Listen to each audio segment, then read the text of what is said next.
Have you ever felt like you are working your hardest every single day, yet your position in life never seems to change at all? We live in a world that worships speed and constant activity, but in our rush to move forward, we often forget to check our compass. Welcome to the story of two captains. This is a lesson that will fundamentally change the way you operate your life and your career forever.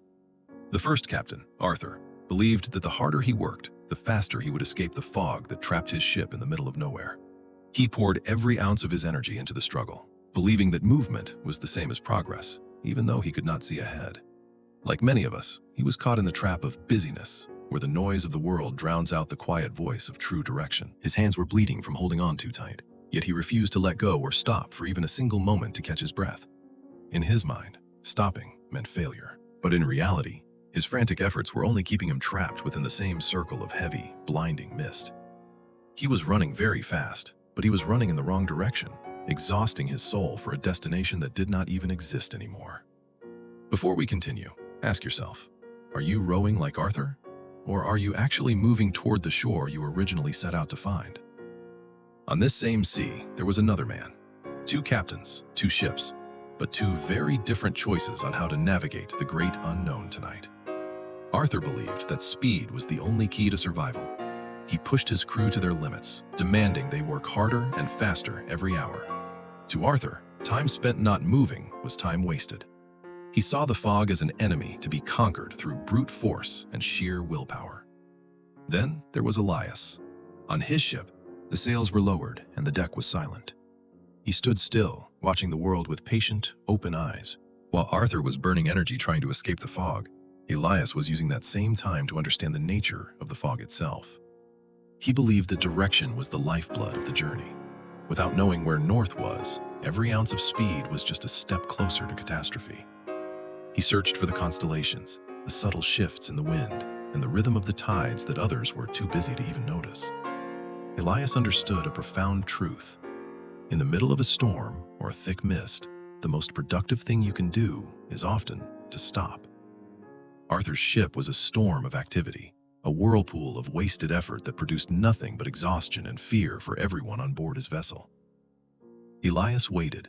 He watched. He listened. He was not being lazy. He was being precise. He was preparing his spirit for the moment of clarity. When you don't know where you're going, stopping to find your bearings isn't a delay. It is the most essential part of the entire voyage. One man was a slave to his motion, while the other was a master of his direction. The difference would soon manifest in a tragic way. As the night deepened, the ocean began to change. A hidden tide was pulling both ships, but only one captain was aware of the movement. Arthur's desperation grew.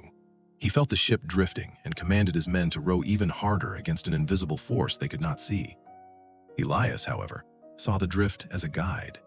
He adjusted his rudder slightly, letting the natural flow of the ocean move him toward his goal. Activity is not the same as achievement. You can be the fastest runner in the world, but if the track is a circle, you'll never arrive. The storm finally broke. Not a storm of wind and rain, but a storm of pure, unadulterated exhaustion that threatened to sink them all. Thomas, the strongest sailor on Arthur's crew, finally broke. He collapsed onto the cold wood, his body refusing to obey his will any longer. He had given everything. He had pushed himself beyond human limits for hours, yet the ship had not moved an inch closer to safety. Thomas was dying of effort. He was a victim of a leader who valued the how much more than the where or the why.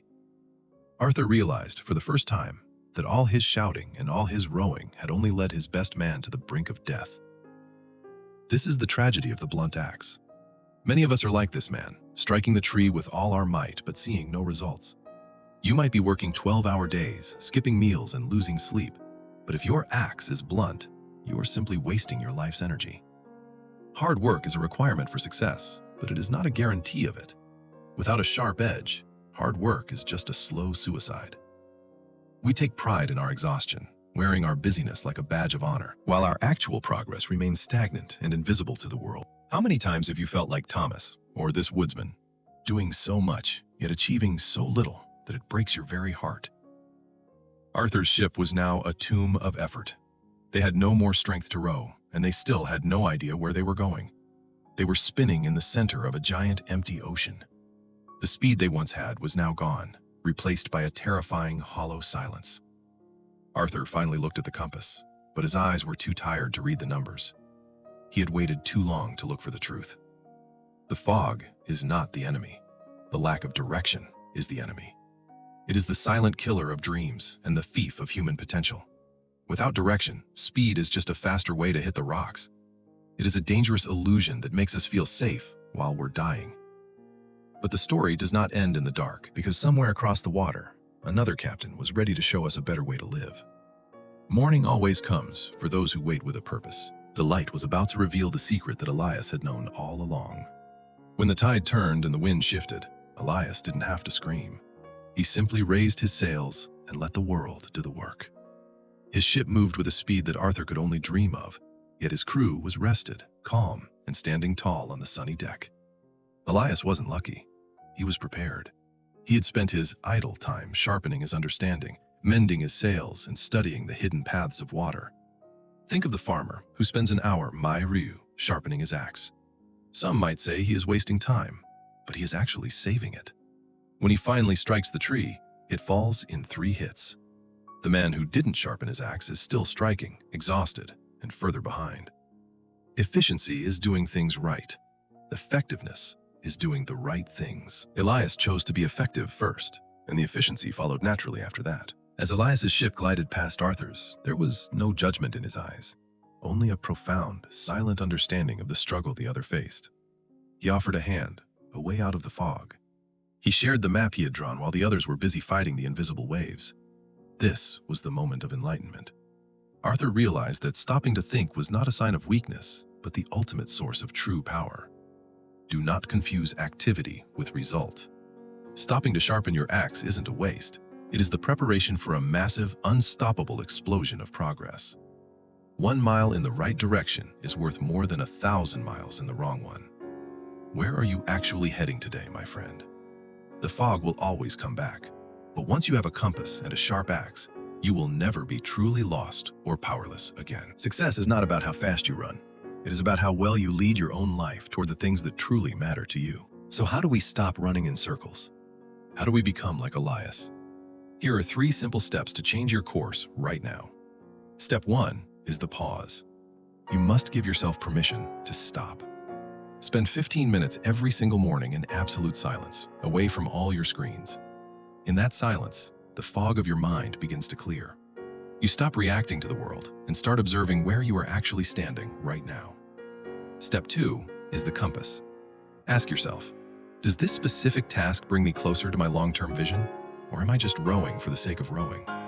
Identify your North Star. If your activities don't align with your deepest values, they are just empty movements that will eventually lead you to exhaustion. Step 3, sharpen the axe. Invest in your growth.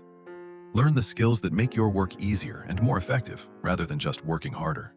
Ready yourself for the moments of opportunity. When the wind of success finally blows, you want your sails to be mended and your rudder to be steady.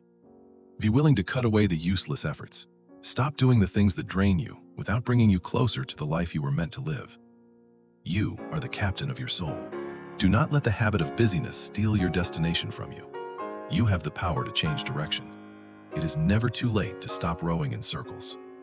Look up at the stars, find your bearings, and set a new course for your future today. We hope you find your own celestial guide. May your journey be filled with the clarity of Elias and the renewed strength of a wiser Arthur. Speed only matters when you know exactly where you are going. Don't just run blindly. Lead your life with purpose and find your own North Star.